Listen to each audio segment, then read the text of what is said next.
मणिपुर हंदक इसिंग इचाउ थोखिबा अदु मफम अयाम्बदा हंथरकले अवाबा नंगलिबसिंगदा पांगबे याबा मतेंग मखा ताना पीनबा होनगनी हाइना मणिपुर की गवर्नर अनुसुया उइकेना फोंदोखरे वाफम असी इसिंग इचाउ थोकपदगी खुमल लंपा के हॉस्टल नंबर 2 दा लेरिबा मियोय सिंगी लेफम जिंगमैरोंग अमदी दुलालेन की इसिंग थुमजिन खिबा मफम सिंग मणिपुर की गवर्नर अनुसुया उइकेना कोइना चतुना यंगसिन खिबा खोंगचत अमदा फोंदोखिबने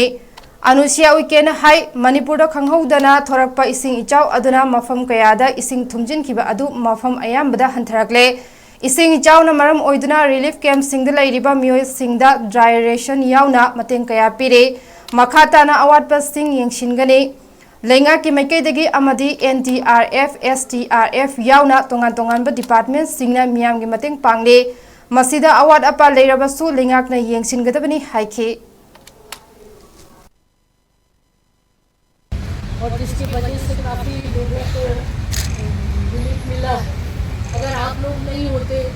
तो शायद इन लोगों के साथ बहुत तकलीफ होती। मैंने आपका